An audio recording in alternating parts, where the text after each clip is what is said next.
Me llamo Jessie y a los 39 años me prendí la estrella de general en el hombro de mi uniforme del ejército de los Estados Unidos. Pero mi historia no empezó en el Pentágono. Empezó una gélida noche de invierno en Maine, cuando solo tenía 18 años.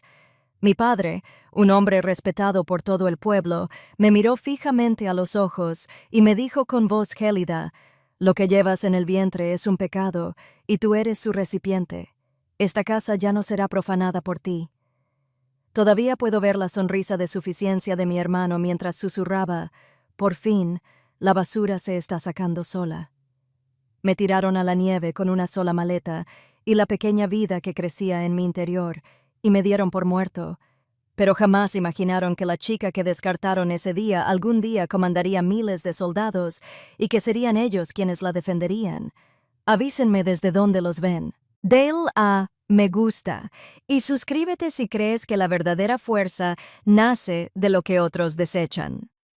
El aire de nuestra sala estaba impregnado del aroma a pino de la chimenea y la mentira del calor familiar.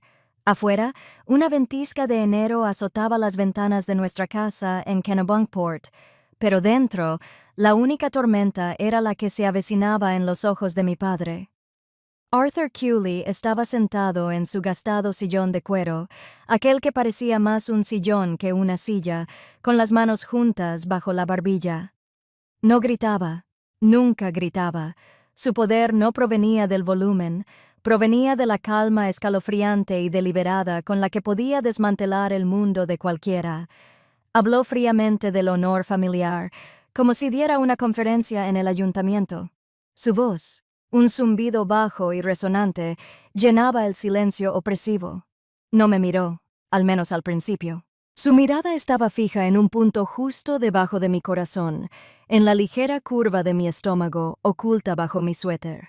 Ahí es donde ahora vivía su vergüenza dentro de mí. «Le diremos a la gente que te fuiste a Boston», anunció, con un tono tan plano y categórico como el mazo de un juez que cura a una hormiga enferma. «El asunto se tratará con discreción». La palabra «asunto» flotaba en el aire. Un término frío y clínico para la niña que ya amaba más que a mi propia vida. Mis manos, que descansaban protectoramente sobre mi vientre, empezaron a temblar. Encontré un fragmento de mi voz, un sonido tan débil y frágil que apenas lo reconocí como mío. «Pero papá, este es mi bebé». Por primera vez esa noche, sus ojos se alzaron para encontrarse con los míos. Eran del color del océano invernal justo al otro lado de nuestra orilla, grises e implacables. El hielo en ellos parecía congelar el aire entre nosotros. «No es mi nieta», afirmó, cada palabra como un fragmento de cristal perfectamente formado. «Y a partir de este momento, no eres mi hija». No había lugar para la discusión ni para una súplica. No era un castigo, era una eliminación. Se había dictado una sentencia, y mi existencia en esta casa había terminado oficialmente. Se me cortó la respiración, un jadeo entrecortado y doloroso. Mi mirada recorrió desesperadamente la habitación, buscando un aliado, un salvavidas. Encontré a mi madre, Eleanor, de pie junto al gran ventanal. Se hacía sonar las manos, con los nudillos blancos. Pude ver el brillo de las lágrimas en sus ojos, pero no me miraba. Se quedó mirando la nieve arremolinada, una estatua tallada en el miedo y el silencio. Articulé la palabra mamá, y ella negó levemente con la cabeza. Un movimiento diminuto, casi imperceptible, que gritaba un mensaje único y ensordecedor. «No puedo ayudarte». Entonces mi mirada se posó en mi hermano, Daniel. Estaba apoyado contra la pared del fondo, con los brazos cruzados sobre el pecho y una leve y cruel sonrisa burlona en sus labios. Él era el chico de oro, el destinado a la facultad de Derecho y a un despacho. También fue él quien encontró mi prueba de embarazo en la basura y, con alegre rectitud, le dio la noticia a nuestro padre. Su expresión no era solo de satisfacción, era de triunfo. Las palabras de mi padre fueron la espada, pero el silencio de mi madre y la sonrisa de mi hermano fueron el veneno que la recubría. Esto fue una traición total, ejecutado por las tres personas que se suponía que eran mi mundo. Estaba total y terriblemente solo. «Daniel», ordenó mi padre, sin cambiar de voz, «sácala de aquí». Daniel se apartó de la pared con una ansiedad que me revolvió el estómago. Se dirigió al armario bajo las escaleras y sacó mi vieja y destartalada maleta, la que usé para el campamento de verano hace años. No me la dio. La arrastró por el suelo de madera, con el sonido chirriando por la silenciosa habitación, y la arrojó al porche con tanta fuerza que el pestillo barato se rompió. La tapa se abrió de golpe, y el contenido de mi vida, unos suéteres, un ejemplar desgastado de Matar a un ruiseñor y la foto de un amigo, se derramó sobre la madera cubierta de nieve. La humillación me quemó, ardiente y ácida. Salí a trompicones al frío cortante, al impacto del aire gélido del golpe físico. Arrodillada en el porche, con los dedos entumecidos, empecé a guardar mi ropa en la caja rota. Lágrimas calientes me corrían por la cara, congelándose casi al instante en mis mejillas. Daniel estaba de pie junto a mí en el último escalón, una silueta imponente contra la cálida luz de la puerta. Me miró con una repugnancia tan profunda que parecía un golpe físico. «Deberías haber pensado en las consecuencias antes de abrirte de piernas, hermanita», dijo con desprecio, en voz baja y cargada de veneno. Las palabras me golpearon más fuerte que una bofetada. Eran crudas, desagradables y diseñadas para despojarme de cualquier resto de dignidad. Cerré la maleta de golpe, el pestillo roto se negaba a sujetarla, y me puse de pie. No dejaría que me viera derrumbarme por completo. Me quedé allí un momento, como un fantasma en mi porche, mientras la nieve empezaba a caer con más fuerza, derritiéndose los copos en mi pelo. El viento crudo y salado del Atlántico me azotaba, trayendo el aroma de una tormenta costera. Me arriesgué a echar una última mirada a la casa. A través de la ventana de la sala, vi la silueta de mi madre mientras descorría la cortina de encaje solo un instante. Nuestras miradas se cruzaron a través del jardín nevado, un último y silencioso intercambio. Entonces, como si mi mirada la hubiera quemado físicamente, dejó caer la cortina. La luz dorada del comedor se derramó sobre el césped, un resplandor cálido y acogedor. Aún podía oler el aroma persistente del pollo asado y el pastel de manzana que habíamos cenado, una comida que ahora parecía una última cena. Entonces la pesada puerta de roble se cerró de golpe. No se golpeó. Se cerró con un golpe seco y definitivo, seguido del clic seco y final del cerrojo al encajar. Ese único sonido fue el punto final de mi infancia. Me separó de todo lo que había conocido. No solo había perdido un hogar, me habían despojado de mi nombre, de mi pasado, de mi propia identidad. Ni siquiera se molestaron en correr las cortinas. Para ellos ya era invisible. El clic de la puerta al cerrarse no fue solo un sonido. Fue el punto final a los 18 años que había llamado mi vida. El viento atravesaba mi fino abrigo, pero el frío que sentía no era nada comparado con el frío cavernoso que se había instalado en mis huesos. Finalmente encontré el camino a una estación de autobuses desierta a pocos kilómetros de mi casa. Las luces fluorescentes tarareaban una melodía solitaria. Acurrucado en un banco de plástico duro, observaba cómo mi aliento se elevaba en el aire gélido. La imagen de la cálida y luminosa ventana de mi familia, con sus siluetas en movimiento dentro, se me quedó grabada en los párpados. No solo me habían echado, habían seguido como si mi silla en la mesa siempre hubiera estado vacía. Esa noche no fue un acto de crueldad aislado, fue simplemente el final de toda una vida de ensayos. Mi infancia fue un mapa cuidadosamente trazado de favoritismo, y yo nunca fui el destino. Las líneas se trazaron temprano, con claridad, y siempre a favor de mi hermano Daniel. Recuerdo una mañana de Navidad cuando tenía 9 años. Bajo el árbol había una reluciente bicicleta Schwinn roja como la manzana de caramelo para Daniel. Era perfecta, con el manillar cromado brillando bajo las luces navideñas, y para mí había una bicicleta azul. Al principio me emocioné, pero al acercarme, la vi. Bajo la capa de pintura azul descuidada, podía ver el rastro de un arañazo familiar en el guardabarros de cuando Daniel chocó con su vieja bicicleta el verano anterior. No me habían comprado una bicicleta, solo habían pintado sobre sus restos. Mi padre me dio una palmadita en el hombro, un toque ligero y desdeñoso. «Aquí tienes, chaval», dijo con una risita. «Eres una chica. ¿Para qué necesitas una bici nueva y elegante? Mientras funcione, ¿no?» El resto de la familia se reunió alrededor de Daniel, admirando su nuevo y reluciente premio, mientras yo permanecía junto a mi segundo mejor regalo. Era el mensaje, tan claro como el periódico de la mañana. Uno se lleva lo que queda. Eres la última palabra. Ese sentimiento se convirtió en el fondo de mi juventud. Pero el recuerdo que de verdad duele, el que se siente como una fractura permanente en mi alma, ocurrió a los 17 años. Había trabajado incansablemente, trasnochando, estudiando, entregándome por completo a mis estudios porque era el único ámbito donde sentía que podía ser más que la hermana pequeña de Daniel. Y lo hice. Recibí una carta de la Universidad de Maine.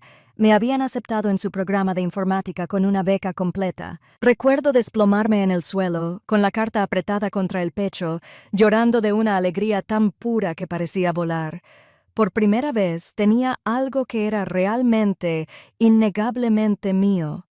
Esperé hasta la cena, con el corazón latiendo con fuerza, lista para compartir la noticia que finalmente me haría ver. Entré, dije con la voz temblorosa de orgullo: «Universidad de Maine, beca completa». Mi padre no levantó la vista del periódico. Terminó el párrafo que estaba leyendo antes de doblarlo lentamente junto a su plato. Miró el sobre y luego a mí, con expresión indescifrable. «Una beca está bien», dijo. «Pero Daniel solicitará plaza en universidades privadas el año que viene, en unas más prestigiosas. Toda nuestra atención, todos nuestros recursos deben estar enfocados en su futuro. Puedes ir a la universidad comunitaria de aquí». Mi madre intervino con voz suave, como si suavizara el golpe cuando en realidad estaba retorciendo el cuchillo. «Así es, cariño. Quédate cerca de casa. Puedes ayudarme con las tareas de la casa». Así, sin más, mi sueño se extinguió. No gritaron. Simplemente lo desestimaron como si mis años de arduo trabajo, mi brillante futuro, fueran un pequeño inconveniente para el gran plan del éxito de Daniel. El mundo que había visto abrirse, un mundo de código y una vida que construí para mí, se redujo a las 4 paredes de esa casa. El último día de Acción de Gracias que pasé con ellos fue la imagen más clara de mi lugar en la familia Cooley. Daniel trajo a su nueva novia a casa. Mi madre llevaba 2 días cocinando.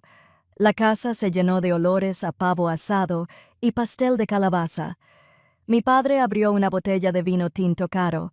Toda la noche giró en torno a Daniel. Sus estadísticas de fútbol, sus planes para la universidad. Yo era un espectador, un fantasma en el festín. Intenté unirme a la conversación una vez, mencionando un proyecto de ciencias por el que acababa de ganar un premio. Mi padre levantó la mano, interrumpiéndome. «Luego, Jessa, hablamos del futuro de Daniel». Me quedé en silencio, mirando mi plato repleto de comida que ya no me apetecía. Estaba en una mesa repleta de comida. Sin embargo, nunca me había sentido tan hambriento. Hambriento de un instante de su atención, de una migaja de su aprobación, sentado en ese frío banco de la estación de autobuses.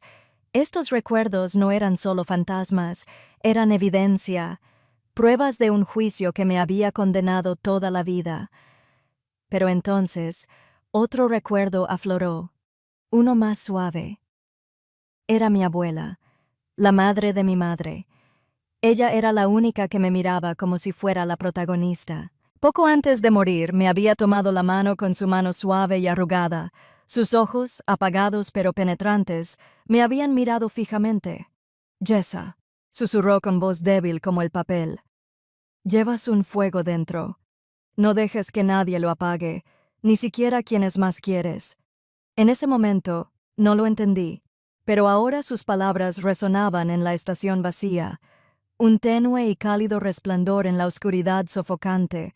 Ese fuego que ella veía estaba casi reducido a brasas, sofocado por años de que me dijeran que no era suficiente, pero no se había apagado. Todavía no. Ella era la única que me había visto de verdad, y por ella, por el recuerdo de su fe en mí, tenía que mantenerlo encendido.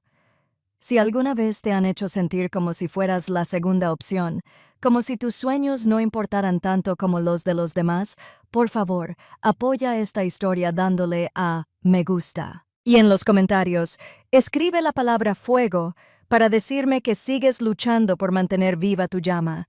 Saqué lo último que me quedaba del bolsillo, un billete arrugado de $20. Era todo lo que tenía. Miré fijamente el rostro de Andrew Jackson. Se pasaron toda la vida diciéndome que no era nada sin ellos. Ahora, sin ellos, ¿en quién podría convertirme? La pregunta flotaba en el aire frío, no como un susurro de desesperación, sino como el crepitar silencioso y desafiante de una brasa sobreviviente. La pregunta de ¿en quién podría convertirme? No se respondió con una gran revelación, sino con la implacable y agobiante realidad de la supervivencia. Con mis $20, compré un billete de autobús a Portland, Maine. Era la ciudad más grande a la que podía llegar, un lugar lo suficientemente anónimo como para tragarse mi pasado. Mi primer hogar como mujer libre fue un pequeño ático encima de un ruidoso restaurante. El aire estaba permanentemente impregnado de olor a café rancio y grasa de tocino chisporroteante, un olor que se me pegaba a la ropa, al pelo y a cada página de los pocos libros que tenía. Debajo de mí, el restaurante era una cacofonía constante de cocineros gritando, platos tintineando y la gramola que parecía tener solo 3 canciones. Esa pequeña y mugrienta habitación era mi santuario y mi prisión. Mi vida se convirtió en un bucle brutal y repetitivo, una maratón sin meta. Mi día empezaba a las 5 am. De las 6 horas a las 12 p.m. era camarera en el restaurante de abajo. Aprendí a mantener en equilibrio 4 platos pesados en un brazo, a sonreír cuando sentía los pies como 2 bloques de cemento ardiendo dentro de mis zapatillas baratas y a recorrer los pasillos estrechos con una barriga cada vez más grande y difícil de disimular. El sueldo era mínimo y las propinas aún menos. Luego, desde las 5 de la tarde hasta la medianoche, tuve un segundo trabajo lavando platos en una marisquería junto al muelle. Pasaba horas de pie frente a un fregadero industrial gigante. Mis manos se sumergían en agua hirviendo y jabón, fregando los restos de las comidas caras de otros. Los productos químicos agresivos me dejaban las manos en carne viva y callosas, y la piel se agrietaba y sangraba con el aire frío. La comida era lo que sobraba al final de mi turno. Una cesta de papas fritas, un tazón de sopa de almejas que estaba a punto de ser tirado. Comía rápido, de pie en la cocina humeante antes de emprender el largo camino a casa. Cada dólar, cada moneda de 25 centavos, se contaba meticulosamente y se guardaba en una vieja lata de café para el bebé de mi hija. El agotamiento físico era una pesada manta constante de la que no podía desprenderme, pero algunos días, el vacío interior, la profunda soledad, era un dolor más agudo que mi dolor de espalda o mis pies hinchados. Estar embarazada y sola en una ciudad nueva me convertía en blanco de susurros y críticas. Podía sentirlos, las miradas de reojo de otras camareras, los ceños fruncidos de desaprobación de los clientes mayores. Una tarde, una mujer en una mesa de la esquina, una clienta habitual con el pelo canoso perfectamente peinado, me había estado observando toda la mañana. Cuando se fue, fui a recoger su mesa y vi que no había dejado propina. En cambio, había una nota escrita en una servilleta en cursiva impecable. Deberías haber mantenido las piernas cerradas. Me quedé allí un momento, con la servilleta temblando en la mano. La misma vergüenza con la que mi padre había intentado marcarme me había seguido hasta aquí. Estaba en el aire, en los ojos de los desconocidos. No lloré. Simplemente arrugué la servilleta hasta formar una bola, con el corazón encogido, y la tiré a la basura con los restos de su almuerzo. Aprendí a construir un muro invisible a mi alrededor. Mi sonrisa de camarera se convirtió en una máscara, una armadura para ocultar las heridas que aún lagrimeaban. Mi mayor miedo no era la soledad ni el juicio. Era el fracaso. Era la aterradora posibilidad de ser desahuciada, de no tener a dónde ir cuando llegara el bebé. Ese miedo tomó la forma de un simple trozo de papel. Un día, un aviso rojo brillante de renta vencida fue clavado en la puerta de mi apartamento. Verlo fue como un puñetazo en el estómago. Mi casero, un hombre brusco que parecía tener el ceño fruncido permanentemente, había dejado claro que no ofrecía segundas oportunidades. Llevé el aviso adentro, pero no lo escondí. No lloré. En cambio, lo pegué con cinta adhesiva a la pared agrietada frente a mi colchón abultado. Junto al amenazante número rojo, tomé un bolígrafo casi sin tinta y escribí 3 palabras cortas. Solo un día más. Se convirtió en mi mantra, mi oración, mi grito de guerra. Cada mañana, al despertar antes de que el agotamiento me invadiera por completo, miraba ese aviso. No era un símbolo de derrota. Era mi razón para luchar. Solo tenía que aguantar las siguientes 24 horas, sobrevivir a un turno más, ganarme un día más de alquiler. No era vivir. Era existir. Un amanecer a la vez. Y cada noche, por muy cansada que estuviera, por mucho que me doliera el cuerpo, tenía un ritual. Me acostaba en el colchón, ponía mis manos agrietadas sobre mi vientre hinchado y sentía el suave aleteo de la vida en mi interior. Susurraba en la oscuridad de mi pequeña habitación, con voz suave pero firme. Estoy aquí, pequeña. Estoy aquí. Nunca jamás te dejaré. Esa promesa fue mi ancla en la tormenta. Fue lo único que me impidió dejarme arrastrar por la corriente. Rachel nació una tormentosa noche de octubre. La lluvia azotaba mi única ventana. El viento aullaba como un lobo solitario. Nació allí mismo, en ese ático, con la ayuda de una amable y anciana partera a la que le había pagado en pequeñas cuotas semanales. En el momento en que la partera la puso en mis brazos, un pequeño y hermoso bulto que gemía, el mundo exterior quedó en silencio. Todo el dolor, el miedo, los meses de agotamiento agobiante, todo se disolvió. Al contemplarla tan perfecta y nueva, sentí una oleada de alegría pura y sin adulterar por primera vez en lo que parecía una vida entera. Sus diminutos dedos rodearon uno de los míos. Su agarre era sorprendentemente fuerte. Mirándola a los ojos claros y oscuros, susurré la promesa que ahora se había convertido en la misión de mi vida. Voy a construirte una fortaleza, Rachel, una fortaleza que nadie podrá jamás tocar. Los días siguientes fueron un torbellino de insomnio y un amor tan intenso que me aterrorizaba. El restaurante de abajo era mi campo de batalla diario. La mayoría de los clientes eran un torrente anónimo de pedidos y exigencias, pero había un hombre, un señor mayor, que siempre se sentaba al final del mostrador. Tenía el pelo corto y canoso, un carácter tranquilo y unos ojos que parecían ver más que la mayoría. Todas las mañanas pedía un café solo y leía el periódico, un elemento silencioso en mi mundo caótico. Le rellenaba la taza, asentíamos, y eso era todo. Hasta un martes particularmente brutal. Un cliente me gritó por haberme equivocado con su pedido. Rachel había estado despierta toda la noche con fiebre y yo me tambaleaba, con un mareo que me invadía. Al poner una cafetera recién hecha en la hornilla, me temblaban tanto las manos que casi se me cae. Y entonces él rompió el silencio. Levantó la vista del periódico, con la mirada firme y preocupada. ¿Estás bien, chaval? Fueron solo 4 palabras, pero en un mundo que solo me había ofrecido juicio e indiferencia, se sintió como un salvavidas. La pregunta, ¿estás bien, chico?, flotaba en el aire grasiento del restaurante. Fue tan inesperada, tan fuera de lugar en mi mundo de transacciones e invisibilidad, que por un momento no supe qué responder. Mi muro cuidadosamente construido, el que contenía el cansancio y las lágrimas, de repente se quebró. Lo miré, al anciano del mostrador, y asentí débilmente, sin convencerme.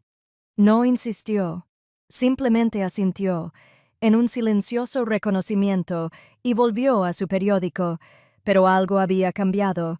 La interacción fue breve, pero fue la primera gota de lluvia en un paisaje emocional reseco. Se llamaba Frank Riley. Lo aprendí un día por el nombre de su tarjeta de crédito. Era un hombre de costumbres. Todas las mañanas a las 7 se sentaba en el mismo taburete al final del mostrador, pedía un café solo y leía el periódico de cabo a rabo. Era un ex-sargento de la Marina, como descubriría con el tiempo, con una intensidad serena y una mirada que parecía descubrir las capas. Nunca hablaba de trivialidades ni hacía preguntas personales. Pero empecé a darme cuenta de que no solo estaba sentado, sino que observaba. No me miraba con lástima, como otros clientes al notar mis ojeras o el ligero temblor en mis manos. Tampoco me juzgaba. Me observaba como un halcón observa el viento, evaluando, calculando. Veía la eficiencia en mis movimientos, la determinación en mi postura mientras trabajaba en la hora punta de la mañana, atendiendo 3, a veces 4 mesas a la vez, sin perder la calma en ningún momento. No veía a una madre soltera con dificultades. Veía a un soldado en las trincheras. La presa finalmente se rompió en una miserable tarde de martes. La hora punta del almuerzo había sido una pesadilla. Llevaba solo 3 horas de sueño y un hombre de la mesa 4 me había molestado durante 5 minutos porque su hamburguesa estaba al punto en lugar de al punto. Sentí el familiar escozor de las lágrimas, pero las contuve con fuerza. Después de que se fuera, estaba recogiendo su mesa cuando la voz grave y áspera de Frank interrumpió el ruido del restaurante. Oye, si había aprendido mi apellido por mi etiqueta. Me acerqué al mostrador, esperando que me volviera a servir. En cambio, dobló el periódico con detenimiento y me miró fijamente a los ojos. «No dejes que te afecten», dijo con voz firme e inquebrantable. «Estuve en Vietnam. Sé cómo es un combatiente. No son los que no tienen miedo. Son los que actúan a pesar del miedo. Eso lo llevas dentro». Me quedé atónito y en silencio. En los años transcurridos desde que me fui de casa, me habían llamado de muchas maneras, directa o indirectamente. Pecadora, un caso de caridad, irresponsable, pero nadie, ni una sola vez, me había llamado fuerte. Las palabras de Frank no eran un cumplido. Eran la constatación de un hecho, un diagnóstico de mi espíritu. Fue como si hubiera trascendido el desgastado uniforme de camarera y hubiera visto al guerrero que había debajo. Sentí una sacudida, una corriente de calor que me recorrió el pecho, combatiendo el frío que había vivido allí durante tanto tiempo. Solo pude susurrar un pequeño «gracias». Ese día no me ofreció ninguna solución, no me dio ningún consejo. En cambio, unos días después, me dejó un pequeño recorte de periódico amarillento sobre el mostrador con mi propina. «Lee esto cuando puedas», fue todo lo que dijo. Esa noche, en la tranquilidad de mi habitación del ático, con Rachel durmiendo profundamente en su cuna improvisada, desdoblé el delicado trozo de papel.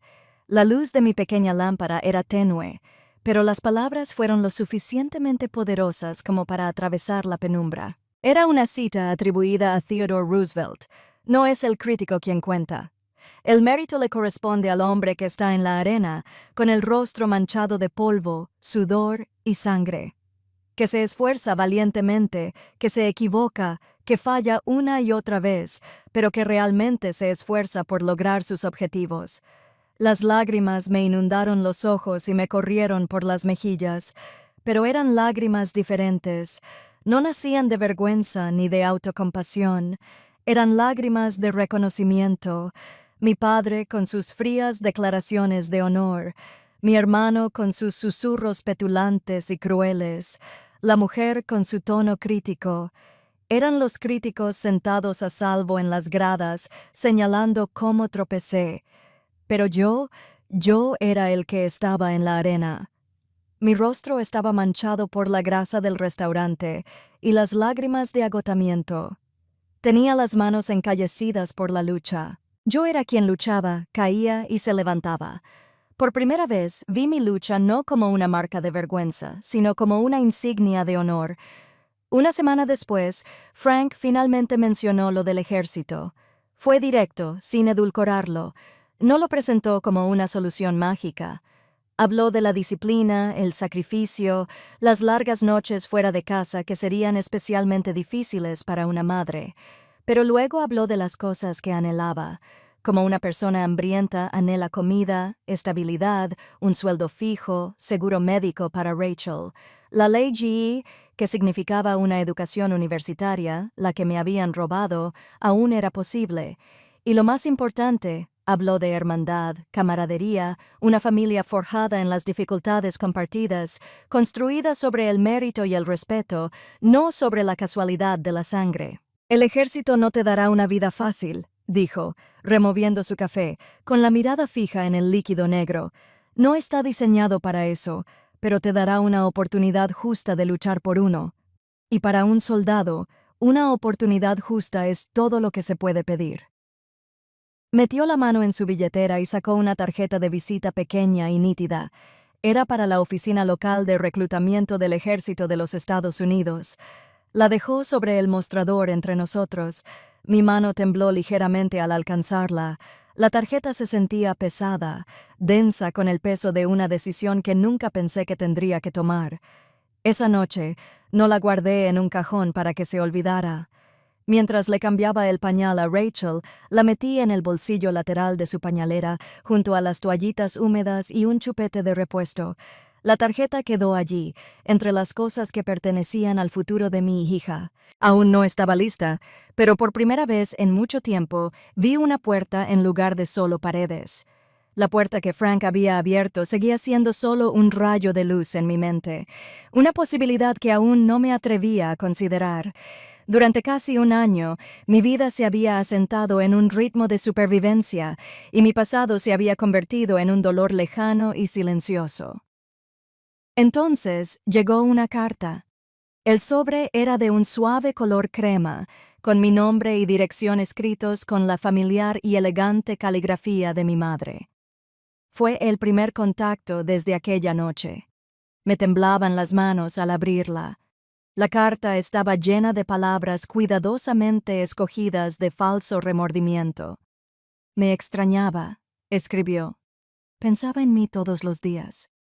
Mi padre se había calmado bastante y preguntaba por su nieta. Querían ver a Rachel. Querían verme. Al leer esas palabras, una estúpida y frágil brisna de esperanza se abrió paso a través de la tierra endurecida de mi corazón. Era una esperanza tonta, de esas que, ya sabes, son peligrosas, pero que no puedes evitar sentir. Tal vez el nacimiento de un niño, un bebé inocente, realmente los había ablandado. Tal vez el tiempo les había dado perspectiva. Quizás por fin se dieron cuenta de lo que habían perdido. Fui lo suficientemente ingenuo como para creerlo. Quedamos en encontrarnos en una cafetería anónima y neutral a medio camino entre Portland y Kennebunkport. Llegué temprano, con el estómago revuelto por una mezcla de ansiedad y esa esperanza traicionera. Mi padre no vino. Solo estaban mi madre y Daniel sentados en una mesita junto a la ventana. Mi madre parecía mayor, más delgada, con las arrugas de preocupación aún más marcadas alrededor de los ojos. Daniel parecía igual, presumido, con derecho a todo. Su suéter caro contrastaba marcadamente con mi abrigo desgastado. Miró a Rachel, que dormía plácidamente en su cochecito, con una mirada de fría curiosidad, como un científico observando un espécimen. Mi madre deslizó un sobre con dinero por la mesa junto con una bolsa de ropa nueva de bebé. «Para ti y el bebé», dijo, sin que su sonrisa llegara a sus ojos. Los primeros minutos fueron un tenso baile de cumplidos. Me preguntaron cómo me encontraba. Les di respuestas vagas y monótonas. Comentaron lo guapa que estaba Rachel. La conversación fue como caminar sobre un lago helado, con el hielo fino agrietándose a cada paso. Entonces, Daniel empezó. «Mírala. Es tan preciosa», dijo, inclinándose para mirar a Rachel, con la voz cargada de falso sentimentalismo. «Se merece un hogar digno, Jessa. Un padre de verdad. Un futuro. No puedes darle esas cosas. La verdad es que no». Se me heló la sangre. Esto no fue una reconciliación, fue una emboscada. Mi madre continuó donde él lo dejó. Su tono era suave y cariñoso, lo que hacía que las palabras se sintieran como 1000 pequeños cortes. «Jessa, cariño, tu padre y yo hemos estado hablando. Encontramos la solución perfecta». Extendió la mano por encima de la mesa, intentando tomar la mía. «Queremos que dejes que Daniel y su esposa adopten a Rachel». El mundo se detuvo. El ruido de fondo de la cafetería, el siseo de la máquina de expreso, el murmullo de las conversaciones se desvaneció en un rugido sordo en mis oídos. La miré fijamente, seguro de haber oído mal. Pero su mirada seria y decidida me indicó que no. «Han tenido dificultades para concebir», continuó, como si explicara una simple propuesta de negocios. «Rachel tendría una vida plena, una familia digna, un padre que la mantuviera, y tú aún podrías estar en su vida. Claro que podrías visitarla. Es lo mejor para todos, especialmente para la niña». Me quedé allí paralizada, con las manos aún agarrando mi taza de café, ahora fría. No querían sanar, querían borrarme de nuevo, pero esta vez fue peor. Querían despojarme de la única identidad que me había dado la fuerza para sobrevivir, mi rol de madre. Querían a mi hija. Finalmente recuperé la voz, un susurro ahogado. «No». El rostro de Daniel se endureció, la máscara de preocupación desapareció para revelar la familiar mueca de desprecio que se escondía debajo. «No seas tan egoísta, Jessa», espetó, alzando la voz. «Estás arruinando su vida por tu estúpido orgullo. Papá tenía razón sobre ti, solo eras el vehículo». La palabra vasija me impactó con la fuerza de un golpe físico, devolviéndome a aquella horrible noche en el porche. Mi madre vio mi expresión y me apretó el brazo con más fuerza. Sus ojos se llenaron de lágrimas teatrales. «Piensa en su alma, Jessa», suplicó, con un tono de rectitud y piedad en su voz. «Necesita criarse en un hogar que teme a Dios. Tu padre cita la Escritura sobre salvar a los inocentes. Esta es su salvación. Ofrecemos traerla a la gracia del Señor». Retiré la mano bruscamente como si su toque me hubiera quemado. La hipocresía era sofocante, la manipulación tan profunda que me dieron ganas de gritar. Estaban usando a Dios como arma, distorsionando la fe para justificar su crueldad. No se trataba del alma de Rachel, se trataba de su reputación, de su control. Me levanté tan rápido que mi silla chirrió contra el suelo. Metí la mano en el cochecito y levanté a mi hija dormida en brazos. Su peso sólido y cálido contra mi pecho era lo único real en la habitación. Era mi ancla, mi verdad. «Ella ya tiene familia», dije en voz baja y temblorosa por una rabia tan profunda que me aterrorizó. «Me tiene a mí, y eso es todo lo que necesita». Me di la vuelta y me marché sin mirar atrás.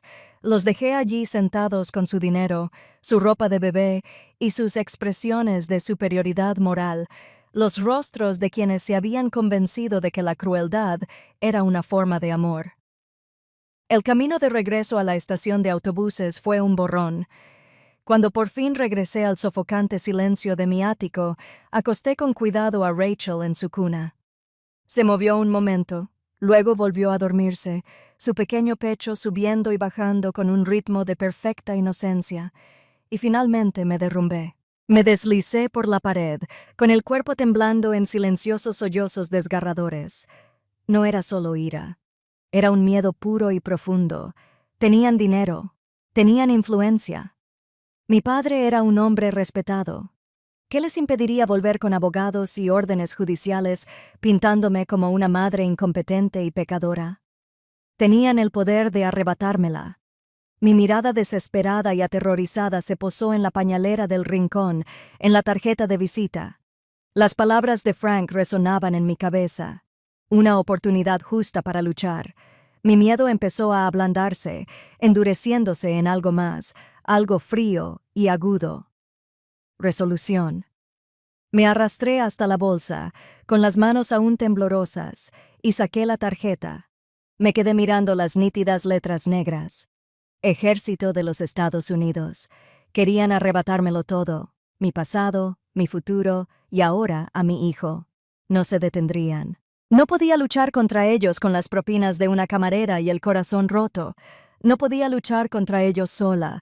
Necesitaba un uniforme, necesitaba una fortaleza, necesitaba un ejército que me respaldara. Dormir era imposible. Esa noche, cada vez que cerraba los ojos, veía el rostro suplicante y lloroso de mi madre y la sonrisa depredadora de mi hermano. Las 4 paredes de mi diminuto ático parecían cerrarse sobre mí, quitándome el aire de los pulmones. Abracé a Rachel contra mi pecho. Su calor, un frágil escudo contra el frío terror que me atenazaba. Mi mente corría, imaginando escenarios vívidos y aterradores. Podía verlos aparecer con un abogado, un hombre con un traje caro sosteniendo un fajo de documentos legales. Podía oírlos en un tribunal, mi padre usando su respetada posición en la comunidad, mi madre llorando en el estrado, ambos testificando sobre mi inestabilidad, mi pecado. Tenían dinero, contactos y el poder de la opinión pública de su lado. Yo solo sentía un amor feroz y desesperado por mi hijo. La impotencia era un peso físico que me oprimía, amenazando con aplastar la poca resistencia que me quedaba. Pero entonces algo más surgió del miedo. Empezó como una quemazón en el estómago y se extendió por mis venas como un reguero de pólvora. Era rabia, una rabia pura y clarificadora que quemó el pánico. Miré el rostro perfecto de mi hija dormida, su pequeña mano enroscada alrededor de mi dedo. Me habían arrebatado mi infancia, me habían arrebatado mis sueños. No se llevarían a mi hija. Un pensamiento firme atravesó el caos de mi mente. No ganarían, no los dejaría. Mientras la primera luz grisácea del amanecer se filtraba por mi ventana, busqué la tarjeta de visita que estaba en mi mesita de noche. El miedo seguía ahí, un nudo frío en el estómago, pero ya no me controlaba. Mis dedos estaban firmes al marcar el número. Contestó un hombre con voz cansada y profesional. Reclutamiento del ejército de EE. El sargento Miller hablaba. Mi voz, al salir, era clara y firme, sin el temblor que la había atormentado durante el último año. Me llamo Jessie. Quiero alistarme de inmediato.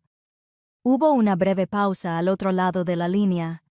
Señora, el proceso lleva tiempo. Entiendo. Lo interrumpí. Ya estoy listo. Hizo las preguntas inevitables. Su tono cambió ligeramente cuando le dije que tenía 20 años y una hija pequeña. Tener un hijo puede dificultar mucho el servicio, señorita Cooley, dijo. Un tono de cautela en su voz. Sargento, respondí, con una voz firme como el acero. Llamo por mi hija. Guardó silencio un momento. Luego, su tono cambió de nuevo, esta vez con respeto. De acuerdo, pasé por la oficina a las 8 horas. Había encontrado mi razón inquebrantable. Ya no huía de mi pasado. Estaba construyendo una fortaleza para proteger mi futuro. El proceso fue un torbellino de papeleo, exámenes y evaluaciones físicas. Lo superé todo como si estuviera completamente concentrado. Mi determinación era un escudo contra cualquier duda. Obtuve una puntuación sorprendentemente alta en el ASVAB, el examen de aptitud, sobre todo en las secciones técnicas. Un fantasma de la beca de informática que nunca usé. Aprobé el examen físico con facilidad. Meses de cargar bandejas pesadas y fregar pisos me habían hecho más fuerte de lo que creía. Finalmente, me senté frente a un escritorio con el sargento Miller y una montaña de papeles de alistamiento frente a mí. Me explicó todo con detalle. La duración de mi contrato, los riesgos, los beneficios. Lo escuché, pero mi decisión ya estaba tomada. Cuando me puso la última página de firmas, no lo dudé. Tomé el bolígrafo y firmé mi nombre, Jessie, en la línea. Cada trazo se sentía como un voto sagrado. La firma que me comprometía a servir a mi país durante años era también la firma de mi propia declaración de independencia. Estaba rompiendo oficialmente el último vínculo tóxico con la familia que me había rechazado. Estaba creando un nuevo linaje, un nuevo legado, uno que comenzaría con la soldado Jessie y su hija Rachel. Antes de irme al restaurante a despedirme, me detuve en el taburete de Frank. Estaba allí, como siempre, con su café solo y el periódico. No tuve palabras para agradecerle lo que había hecho por atenderme cuando nadie más lo había hecho, así que dije lo único que me pareció correcto. «No te voy a decepcionar», le dije con voz firme. Me miró con una larga mirada de elogio. Una rara sonrisa se dibujó en las comisuras de sus labios. Asintió lentamente, luego metió la mano en el bolsillo, sacó una pesada moneda de bronce y me la puso en la palma de la mano. «Esta es una moneda de desafío», dijo en voz baja. «Quédatela. Cuando sientas ganas de rendirte, aférrate a esto y recuerda por qué empezaste». El peso de la moneda en mi mano se sentía como el peso de su fe en mí. Era más de lo que jamás había recibido de mi propio padre.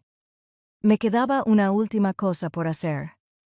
Antes de entregar mis pertenencias, me quedé fuera de la oficina de reclutamiento e hice una última llamada. Mi madre contestó al segundo timbre, con un tono cauteloso. «Hola, mamá», dije con voz tranquila, casi distante, como si fuera una desconocida entregando un mensaje. «Llamo para informarles a ti y a papá que me he alistado en el ejército de los Estados Unidos. Rachel y yo estaremos bajo su cuidado y protección». La oí jadear bruscamente, el inicio de una protesta. No la dejé hablar. «Jamás», continué, bajando la voz hasta convertirse en un susurro frío y duro. «Piensa en intentar llevártela porque si lo haces, no solo te enfrentarás a mí. Te enfrentarás a todo el ejército de los Estados Unidos». Colgué la llamada antes de que pudiera responder. El clic del teléfono al desconectarse fue el sonido más liberador que jamás había oído.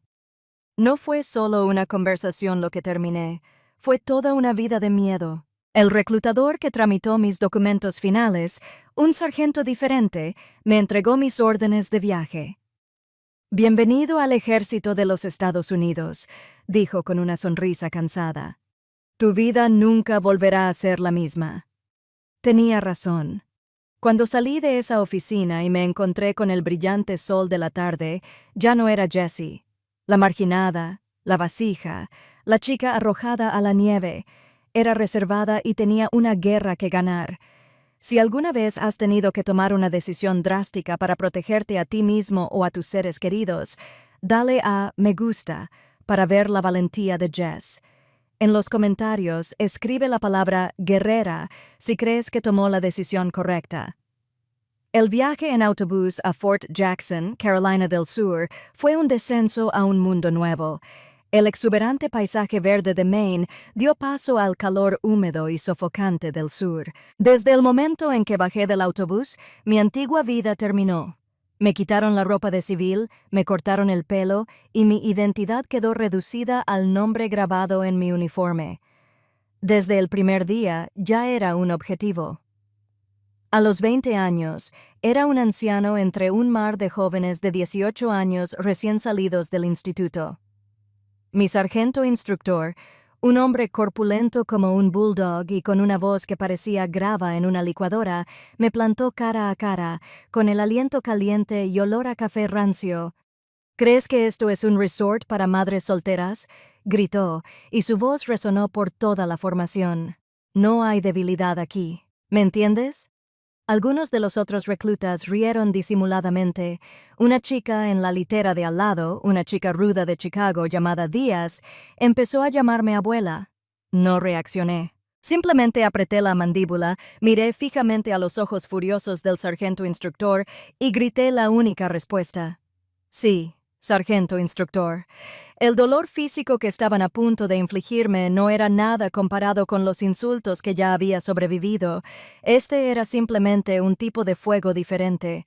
Cada día en Fort Jackson era un ejercicio calculado para desintegrarnos y reconstruirnos como soldados. Corrimos kilómetros bajo el abrasador sol de Carolina del Sur hasta que nos ardían los pulmones. Nos abrimos paso agazapados entre lodazales bajo munición real y alambre de púas que desgarraba nuestros uniformes. Aprendimos a desmontar y volver a montar nuestros fusiles M16 en la oscuridad total hasta que se nos entumecieron los dedos y nuestros movimientos eran pura memoria muscular. Mi cuerpo gritaba en protesta. Me dolían todos los músculos, me palpitaban las espinillas y tenía los pies llenos de ampollas, pero mi batalla más dura comenzó al terminar el día de entrenamiento. Cada noche, tras una agotadora jornada de 14 horas, libraba una guerra en dos frentes. Mientras los demás reclutas se desplomaban en sus literas, yo corría frenéticamente a la unidad familiar al otro lado de la base. El ejército había asignado una cuidadora, una mujer mayor, amable pero firme, para cuidar de Rachel. Tenía exactamente una hora preciosa para ser madre. Entraba corriendo, con el uniforme aún cubierto de barro, y cogía a mi hija en brazos. En esa hora tenía que bañarla, alimentarla, leerle un cuento y darle un beso de buenas noches, todo mientras mi cuerpo clamaba por descanso. La culpa me atormentaba constantemente, dejándola llorar en su cuna cada noche para volver corriendo al cuartel antes de que se apagaran las luces. Era como arrancarme un pedazo del alma. Fue durante esas noches de agonía que la moneda de desafío que Frank me había dado se convirtió en mi ancla. Me sentaba en el borde de mi litera en la oscuridad, con la pesada moneda fría en la palma de la mano, y recordaba sus palabras: «Recuerda por qué empezaste». Empecé esto por ella. Cada flexión, cada kilómetro, cada momento de dolor era por Rachel. No solo estaba construyendo un soldado, estaba construyendo su fortaleza, ladrillo a ladrillo, con su doloroso esfuerzo. Al principio, el sargento instructor me veía como una carga, la madre soltera destinada al fracaso. Pero a medida que pasaban las semanas, empezaron a ver algo más. Se dieron cuenta de que ser madre no me había debilitado. Me había forjado de una manera que ellos no podían replicar. Me había dado una resiliencia y una madurez que a los reclutas más jóvenes les faltaba. Nunca me quejé. Cuando los chicos de 18 años lloraban de nostalgia, yo limpiaba mi rifle en silencio, totalmente concentrado. Tenía una razón para luchar más grande que todas las de ellos juntas. El cambio fue sutil. Las risitas cesaron. El apodo de abuela se desvaneció. Un día, durante una marcha particularmente brutal, Díaz, la chica que se había burlado de mí, se desplomó, con la pierna agarrotada por un calambre terrible. La orden era seguir adelante, pero me detuve. Solté mi mochila, la ayudé a ponerse de pie y me eché el brazo al hombro. Terminamos los últimos 3 kilómetros juntas, ella apoyada en mí, ambas luchando pero sin rendirnos. Desde ese día, ella no era solo Díaz, era mi hermana. Poco a poco, el desprecio del sargento instructor se convirtió en un respeto a regañadientes. Empezó a usarme como ejemplo. «Miren a Cooley», le gritaba a un recluta que pasaba apuros. «Tiene más razones para renunciar que cualquiera de ustedes, pero sigue aquí, sigue insistiendo». «¿Cuál es tu excusa?» Mi momento decisivo llegó durante nuestro último ejercicio de entrenamiento de campo, la forja. Fue la culminación de todo lo que habíamos aprendido. Durante una carrera de obstáculos cronometrada, un recluta de mi escuadrón saltó un muro torpemente y aterrizó mal, torciéndose el tobillo con un crujido espantoso. Quedó en el suelo, atascado. La orden del sargento instructor sonó por la radio. «Déjenlo, completen la misión». Fue una prueba de nuestras prioridades, la misión o el hombre. No lo dudé. Desobedecí la orden. Corrí de vuelta. Usé los primeros auxilios de combate que me habían enseñado para estabilizarle el tobillo y, con la ayuda de Díaz, prácticamente lo llevamos a la meta, llegando último. Me puse firme, preparándome para el peor castigo de mi vida. En cambio, el capitán de mi compañía me llamó a su oficina más tarde ese mismo día. Me quedé frente a su escritorio, con el corazón latiéndome con fuerza. «Hoy desobedeció una orden directa, soldado Cooley», dijo con voz serena. «Sí, señor», respondí con voz firme. Me miró un buen rato, buscando los míos con la mirada. «Puso a su compañero por delante de la misión», dijo, con una leve sonrisa en los labios. «No solo tienes madera de soldado, tienes madera de líder». 10 semanas después de llegar, siendo una joven destrozada, me encontraba en el campo de graduación, transformada. Ya no era solo Jessa, era una soldado del ejército de los Estados Unidos. Y no era una soldado cualquiera. Era la graduada con honores de mi compañía, la mejor entre 200. Al oír mi nombre, observé con atención a la multitud de familias que vitoreaban, y la vi a ella, Rachel, sentada en el regazo de nuestros cuidadores, aplaudiendo con sus manitas y ondeando una pequeña bandera estadounidense. Nuestras miradas se cruzaron al otro lado del campo, y en ese momento todo el dolor, todo el sacrificio valieron la pena. La estrella de graduación con honores en mi uniforme de hoy fue solo el principio. Me ganaría todas las demás estrellas por ella. El título de graduado con honores no era solo un premio, era clave. El capitán de mi compañía, el hombre que había visto liderazgo en mi acto de desafío, me tomó aparte después de la graduación. Me dijo que mis calificaciones en los exámenes y mi historial de desempeño me convertían en un candidato ideal para la escuela de aspirantes a oficiales. «No desperdicies ese potencial», me había dicho. «Los soldados rasos ganan batallas, los oficiales los lideran». Sus palabras resonaron con la promesa que me hice a mí mismo, la promesa de alcanzar todas las estrellas. Así que presenté mi solicitud. La escuela de aspirantes a oficiales en Fort Benning, Georgia, hacía que el entrenamiento básico se sintiera como un campamento de verano. Era un crisol intelectual y psicológico implacable, diseñado para descubrir el punto de quiebre de cada candidato. Nos exigían físicamente, pero la verdadera batalla se libraba en nuestras mentes. Noches estudiando estrategia, madrugadas dirigiendo ejercicios tácticos y evaluaciones constantes de nuestras habilidades de liderazgo. Prosperé en ese entorno. La presión, el agotamiento, todo era territorio familiar, pero aquí por primera vez mis esfuerzos no solo fueron vistos, sino recompensados. Me gradué como subteniente del Ejército de los Estados Unidos. El día de mi ceremonia de nombramiento fue un día radiante y soleado. De pie en el campo de desfile con mi uniforme nuevo y reluciente, sentí un orgullo tan profundo que era casi abrumador. Pero el momento de mayor orgullo de mi vida llegó cuando llamaron a un familiar para que me colocara la insignia de mi nuevo rango. Una pequeña figura se desprendió de la multitud y caminó hacia mí con solemne importancia. Era Rachel. Ya de 5 años, vestía un bonito vestido azul. Su rostro era una mezcla perfecta de asombro y concentración. Con la ayuda de mi capitán, me prendió con cuidado el único lingote de oro de subteniente en el hombro. Un fotógrafo capturó ese momento. Mi hija, mi razón de ser, me nombró oficialmente oficial. Esa fotografía se convertiría en la primera y más importante pieza de la colección en mi pared, el inicio de mi nuevo legado familiar. Pero la vida como joven oficial y madre soltera era como caminar sobre la cuerda floja en un barranco de culpa y sacrificio. Mis días eran un torbellino de responsabilidad. Me quedaba despierta hasta medianoche planeando meticulosamente los movimientos del pelotón o estudiando manuales de campaña, solo para levantarme a las 6:06 a prepararle el desayuno a Rachel y trenzarle el pelo antes de dejarla en la guardería de la base. Los sacrificios fueron constantes y profundos. Me perdí su primera obra escolar porque estaba en medio de un entrenamiento de campo de un mes. La escuché cantar su canción por un teléfono satelital chirriante, con el corazón adolorido por un dolor que ningún esfuerzo físico podía igualar. La culpa era una compañera constante, una sombra de la que nunca pude escapar, pero aprendí a convertirlo en combustible.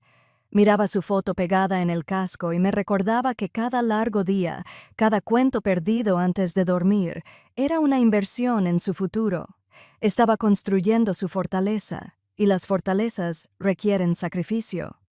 Fue durante una conversación con un capellán del ejército, un hombre amable de mirada tierna, que encontré una nueva perspectiva.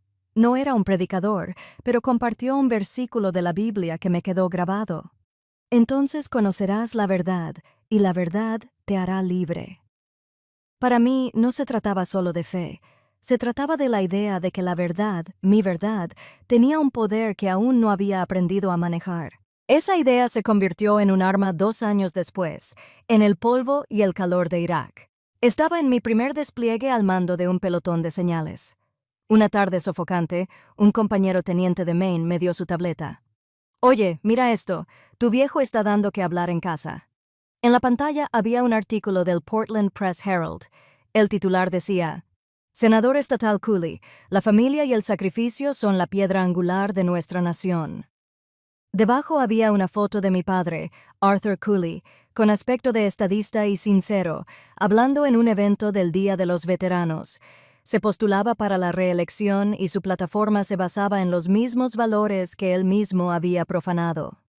Una oleada de náuseas me invadió, tan intensa que casi me atraganté. Mi padre, el hombre que había llamado a mi hijo nonato un pecado y a mí un recipiente, el hombre que habló de sacrificio desde la comodidad de su oficina con aire acondicionado, mientras su propia hija estaba en un mundo lejano, en una zona de combate. Estaba usando las mismas palabras que definían mi existencia, mi familia y mi sacrificio como apoyo vacío para su ambición política. Me había robado el dolor y lo había convertido en tema de conversación.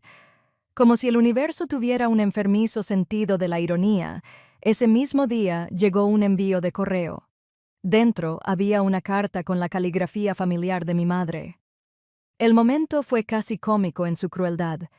La llevé de vuelta a mi sofocante tienda. El lejano golpe sordo de un mortero, un sordo contrapunto al martilleo en mi cabeza. La abrí de un tirón. Era el mismo estribillo hueco. Tu padre ha cambiado. Pregunta por Rachel todo el tiempo. La familia debería estar unida. Leí la carta bajo la tenue luz de una bombilla. Las palabras se difuminaban con la rabia en mis ojos. No habían cambiado. Esto no se trataba de amor ni reconciliación. Se trataba de control. Tal vez sus asesores políticos le habían dicho que una hija de militar arreglada era mal vista. Tal vez solo querían atraerme de nuevo a su círculo para silenciar a la única persona que sabía la verdad. No respondí. Ni siquiera arrugué la carta con rabia. Salí tranquilamente a la fresca noche del desierto. Encontré un barril vacío para quemar, un bidón de acero oxidado que usábamos para la basura. Acerqué un encendedor a la esquina del sobre. El papel prendió la llama, consumiendo con avidez las bonitas palabras de mi madre, convirtiéndolas en ceniza negra y ondulada. Mientras veía apagarse la última brasa, comprendí algo con una claridad escalofriante. Ese fuego no solo había destruido una carta, había incinerado los últimos vestigios de la esperanza de una reconciliación fácil. La paz no podía construirse sobre la base de la mentira. El verdadero perdón solo podía llegar tras reconocer la verdad. Y mi padre, Arthur Cooley, jamás reconocería la verdad voluntariamente, a menos que yo lo obligara. Regresé a mi tienda y miré mi uniforme, pulcramente colgado, listo para la siguiente misión. Él podía hablar de honor. Yo lo vivía. Mi camino estaba despejado. De ahora en adelante, la familia Cooley que el mundo conocería sería la familia del general Cooley, no la del político Arthur Cooley. Ya no era solo un sueño, era una misión. Los años transcurridos entre mi misión en Irak y mi ascenso a general de brigada fueron una mezcla de despliegues, puestos de mando y dedicación incansable. Había construido mi fortaleza ladrillo a ladrillo, estrella a estrella. Ahora vivía en una casa tranquila y señorial en Arlington, Virginia, un mundo aparte del ático de Portland. 21 años después de que me arrojaran a la nieve, invité a mi familia a mi casa por primera vez. No fue una rama de olivo, fue una llamada.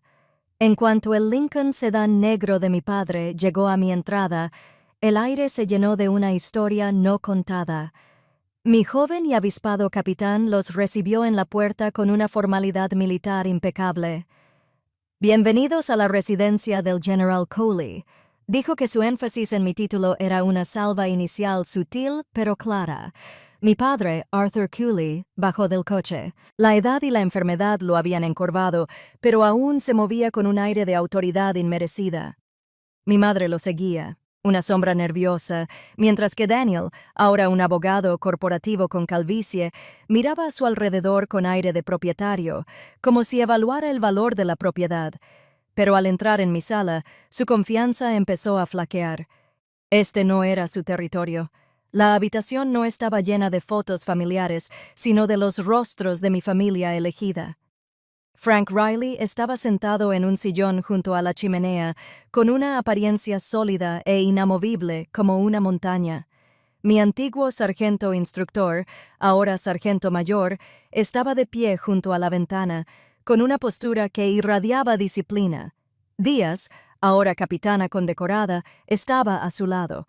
Todos vestían sus uniformes de gala, una imponente y silenciosa muralla de honor y respeto merecido. Este era mi escenario. Mi padre, siempre político, intentó tomar el control de la narrativa. Se aclaró la garganta y comenzó un discurso preparado. Su voz resonaba con la falsa sinceridad que yo conocía tan bien.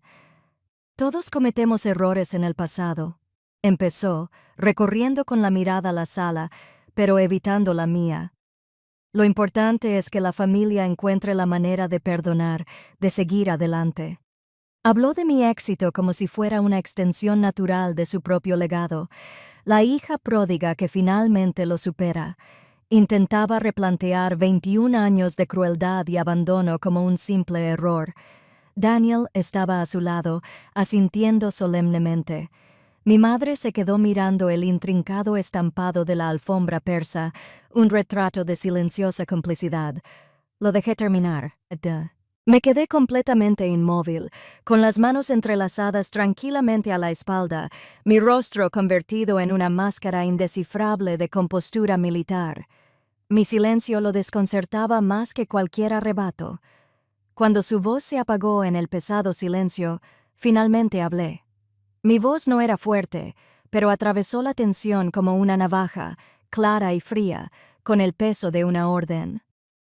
«No, señor Cooley», dije, usando su apellido como una acusación formal. «No seguiremos adelante. Antes de poder hablar de perdón, primero debemos hablar de la verdad». Giré ligeramente la cabeza, dirigiéndome a mis otros invitados, sin que mi voz temblara. «Damas y caballeros», dije, «quiero presentarles a la familia que me dio mi nombre». Hace 21 años, en una fría noche de enero, este hombre me informó que era un instrumento de pecado y me echó de su casa a una ventisca porque estaba embarazada de mi hija. Una inhalación brusca colectiva fue el único sonido en la habitación. Dejé las palabras suspendidas en el aire, una acusación formal. «Esta mujer», continué, dirigiendo la mirada a mi madre, estaba de pie junto a una ventana y observaba en silencio cómo expulsaban a su única hija. Mi madre se estremeció como si la hubieran golpeado, y un suave gemido escapó de sus labios. «Y este hombre», concluí, posando la mirada en mi hermano, sonrió mientras caía. Me llamó basura, y luego él y su esposa intentaron quitarme a mi hijo. La sala quedó en un silencio sepulcral.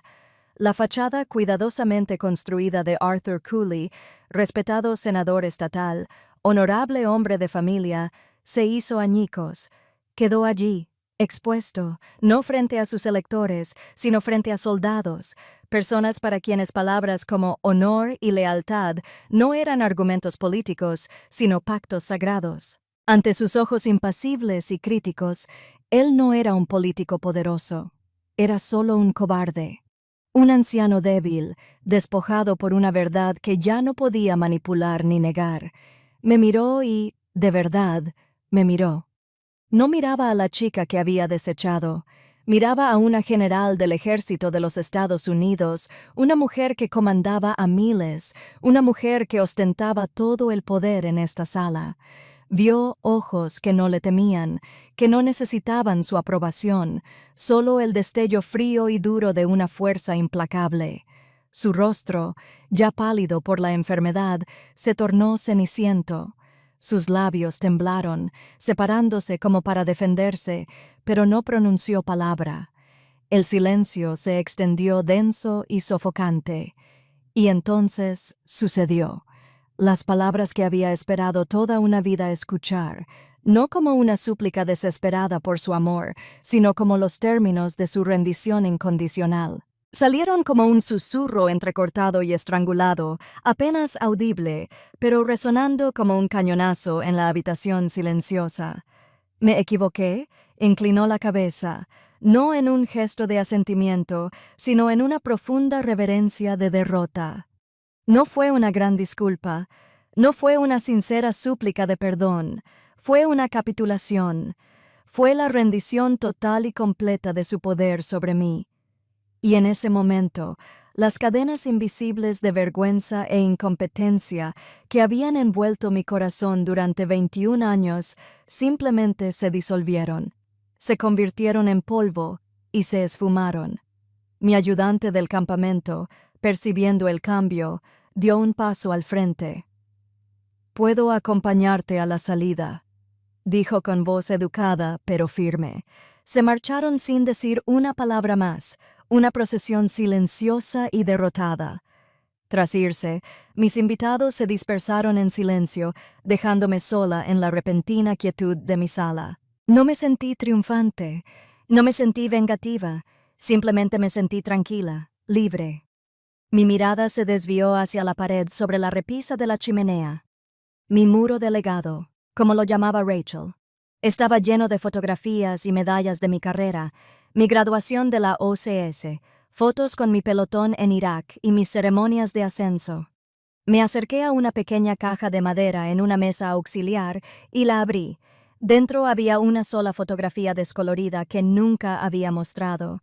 Era una foto espontánea que un amigo me había tomado semanas antes de que me echaran de la casa. Era una joven de 18 años, asustada y esperanzada, con el mundo entero en la mirada. Saqué la vieja fotografía de la caja, me acerqué a la pared y la coloqué justo en el centro, junto a mi retrato oficial como general de brigada. La joven asustada y la mujer poderosa, una al lado de la otra. Eran la misma. Sin esa chica, jamás habría existido este general. Varios años después de aquel enfrentamiento, en una tranquila Nochebuena, mi antigua familia estaba de nuevo en casa, pero esta vez el ambiente era diferente. No estaba cargado de tensión, sino más bien enrarecido por una distancia educada y cuidadosamente mantenida. No había una alegría navideña ruidosa y bulliciosa, solo el suave murmullo de las conversaciones, el aroma del pavo asado y el suave murmullo de una paz nueva y frágil. Mi padre, Arthur, era un hombre diferente. Los años y su precaria salud lo habían despojado de su autoridad floreciente, dejando atrás a un anciano frágil y tranquilo que parecía perdido en la grandeza de mi sala. Hablaba con frases cortas y vacilantes y miraba a Rachel con una especie de asombro desconcertado. Daniel, ahora el intermediario torpe de siempre, hizo un esfuerzo forzado por hablar con Rachel sobre la facultad de Derecho. Era torpe, sus preguntas genéricas, pero lo intentaba. No era una reconciliación de cuento de hadas. Las profundas heridas del pasado no se habían desvanecido por arte de magia, pero la relación ya no era una zona de guerra. Era una tregua cuidadosamente negociada, una realidad aceptada. Con los años, llegué a comprender lo que realmente era el perdón. No se trataba de borrar el pasado ni de fingir que el dolor nunca había sucedido. Para mí, perdonar consistía en quitarles el poder de lastimarme. Era un acto de supervivencia, el último paso para construir mi fortaleza. Durante un momento de tranquilidad encontré a mi madre, Eleanor, de pie frente a mi muro de legado. Contemplaba la colección de fotografías que contaban mi historia, no la que ella había intentado escribir para mí, sino la que yo mismo había escrito. Sus ojos recorrieron la foto de Rachel prendida en mi insignia de primer oficial, una foto de Frank Riley, solemne y orgulloso, y fotos de los valientes jóvenes soldados que comandé, algunos de los cuales nunca regresaron a casa. Entre ellos, había dibujos a crayón que Rachel me había hecho a lo largo de los años, brillantes toques de color en medio de la seriedad uniforme. Mi madre permaneció allí un buen rato, tapándose la boca con la mano. Cuando finalmente se volvió hacia mí, sus ojos reflejaban una profunda y silenciosa tristeza. «Extraño tanto», susurró, con la voz llena de lágrimas contenidas. No le ofrecí trivialidades vacías ni una absolución fácil. Simplemente le puse una mano en el hombro, un toque firme y sereno. «Sí, lo hiciste», dije. No fue una acusación, fue solo un hecho. Una verdad que debía reconocerse antes de que pudiera comenzar algo nuevo. Pero ahora estás aquí. No lo fue todo, pero fue un comienzo. Una nueva base construida no sobre las arenas movedizas de las mentiras, sino sobre la roca de una frágil verdad compartida. Más tarde esa noche, Rachel, ahora una brillante y compasiva estudiante de Derecho en Georgetown, se acercó y se quedó a mi lado, observando la tranquila escena familiar. Tenía la sabiduría de su abuela y una fuerza que le era propia. «¿Sabes?», dijo en voz baja. «Leí en alguna parte que la familia no son las personas que nunca te rompen el corazón. Son las personas que aparecen con el pegamento». Miró a sus abuelos y a su tío. Su expresión no era de enojo, sino de una aceptación amable y comprensiva que superaba con creces su edad. Era la prueba viviente de que un árbol fuerte y hermoso podía crecer del suelo más árido y quebrado. Ella fue mi mayor victoria, la que más importaba que cualquier estrella o metal. Para honrar al hombre que me mostró por primera vez una puerta donde solo veía paredes, usé algunos de mis ahorros para crear un pequeño fondo de becas. Se llamaba Fundación Frank Riley y otorgaba becas a los hijos de madres solteras que servían en las Fuerzas Armadas. Fue mi manera de tomar el dolor de mi propio pasado y transformarlo en una promesa para el futuro de alguien más. Fue mi pegamento. La historia termina aquí, pero mi vida, por supuesto, continúa. No termina en un campo de batalla ni en una tensa reunión familiar, sino aquí, en la quietud del amanecer de mi oficina en el Pentágono. Estoy de pie junto a la ventana, con una taza de café caliente en las manos, contemplando la ciudad dormida de Washington, D.C. A lo lejos, el monumento a Washington perfora la suave luz gris del día que se avecina. La única estrella plateada en mi hombro se siente sólida, un peso familiar y reconfortante. Pero ya no es un arma contra mi pasado, no es un trofeo de la derrota de mi padre, es simplemente parte de quien soy ahora. Mi pasado ya no es un fantasma que me persigue. Lo afronté, lo asumí, lo integré en mi propio legado. La joven de 18 años asustada en la nieve no es un recuerdo del que huyo. Ella es el cimiento sobre el que me apoyo. Mi victoria nunca se debió a su rendición. No se trató del rango en mi cuello ni del poder que ejercía. Mi verdadera victoria es la paz serena que ahora se instala en mi alma al contemplar el amanecer. Es la libertad que surge al saber sin lugar a dudas quién eres. Yo, Jessie, la chica que una vez fue desechada como recipiente del pecado, lo he redefinido todo. He redefinido el honor, he redefinido la lealtad y, lo más importante, he redefinido el significado mismo de la palabra familia. Esta vez, en mis propios términos, y esa es mi historia. Es una historia de lucha, Pero más que eso, se trata de reconstrucción. Es una prueba de que la familia que construyes puede ser más fuerte que la que te dio nacimiento y que tu pasado no tiene por qué ser tu futuro. Gracias por escuchar y por acompañarme en este viaje. Si mi historia te resonó, considera suscribirte a este canal donde creemos en el poder de compartir nuestras verdades. Y en los comentarios, me honraría que compartieras solo una palabra sobre lo que esta historia significó para ti. Tú. Tu fuerza nos inspira.